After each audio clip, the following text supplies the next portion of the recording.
if these two properties can be classified as investment properties. Lisa owns many properties. Some are correctly classified as investment properties, and Lisa has a policy of accounting for investment properties at fair value. In the last 12 months, we've bought 2 properties, and Lisa is not entirely sure whether these properties should be added to its investment property portfolio or whether they should be dealt with as something else. Property number 1. This was acquired under a 10-year lease and is sublet to a third party under an 8-year lease. Lisa charges the tenants a minimal fee for providing them with security and maintenance services. That's all the information that we have. In the exam, I would start with a definition that an investment property is an interest in land and buildings held for its investment potential.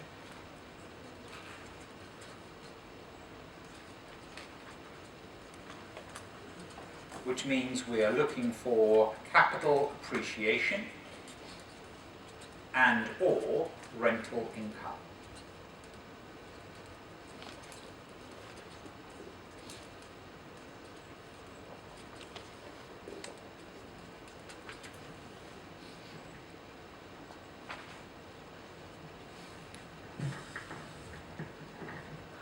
Judgment is required.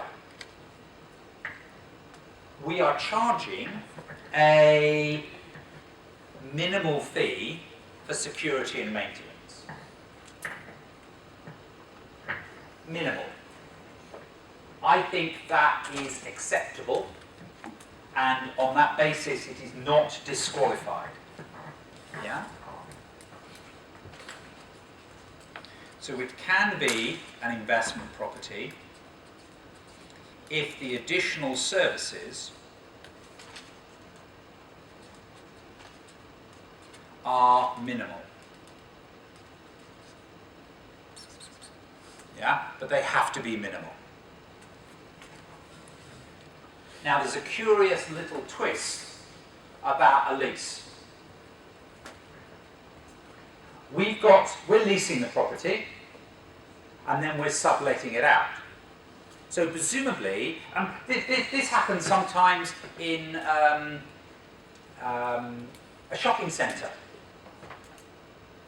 Somebody builds the shopping centre, the developer builds the shopping centre, then the developer perhaps leases the shopping centre to somebody on a 10-year lease. What the tenant then does is to sublet each of the shops out to the individual businesses. And so what you're hoping to do as that middle tenant is you pay the landlord, I don't know, 1,000 for the whole shopping centre, and then you've got 12 units and you're hoping to rent each unit out at 100. So that way you are looking to make a profit from renting the whole and then dividing it up and sub-renting it out. So presumably that is what is going on here, and it's fine. That's an investment property. Yeah, you can do that. You've bought the property as an investment property. Even though it's probably going to be an operating lease, yeah, you would be able to account for it as an investment property if you use the fair value model. Yeah, so it can be an investment property. It can be an investment property where it is leased, but we must use the fair value model. We must use the fair value model. So it would end up being recognised on the balance sheet even though it was an operating lease. So property number 1, yeah, I mean, you know, you're not going to get something for more than 3 or 4 marks there. We've got our definition, yeah, we've got it can be an investment property, Additional services, it can be. So conclusion, yes. Yeah, conclusion, yes. You would have this, I would suggest, as an investment property. The only judgment issue is the idea that you've got minimal additional services. So for number one, Lisa, the answer is yes. Number two.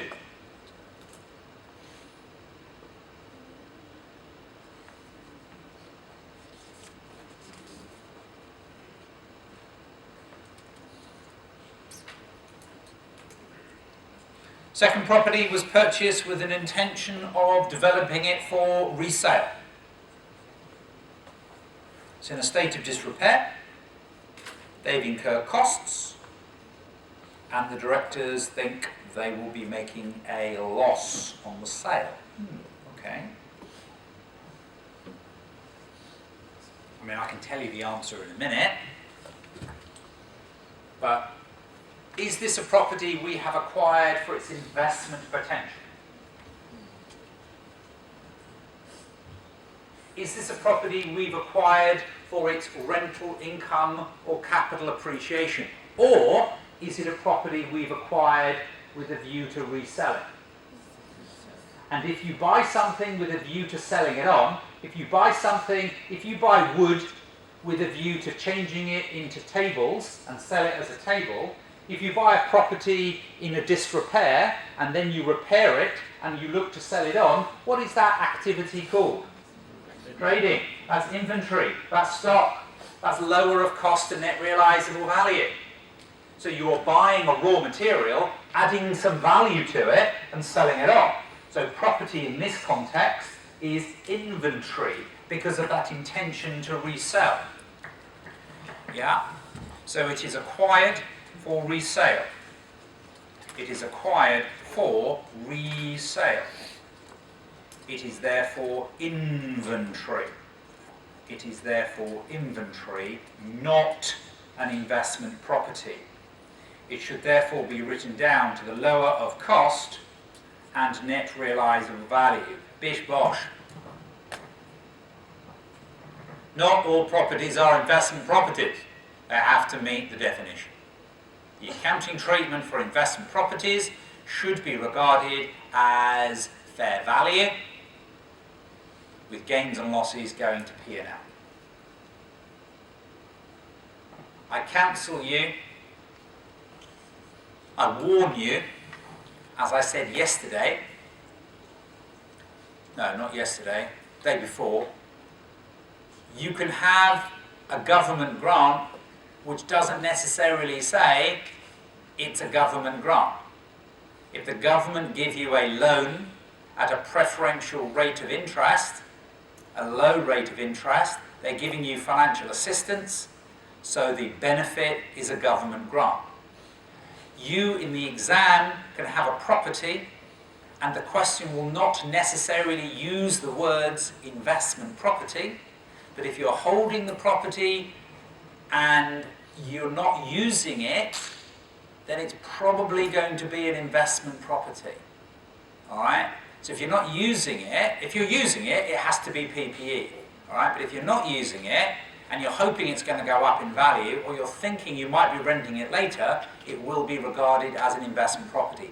Part of the trick in the exam is having the ability to identify which accounting standard is applied when. In F7, it's a bit more straightforward. This is an investment property, how do you account for it? Sometimes in the exam, you're spotting the fact that it's an investment property, and that's the trick. Yeah, that's the trick. Right. Quelle heure est-il, s'il vous plaît? Ah! 11h. 11 o'clock. Let's take a break at this stage. Fantastic. Bit of deferred tax, yeah, bit of investment property, bit of time for chill. All right, let's take a break at this stage, please.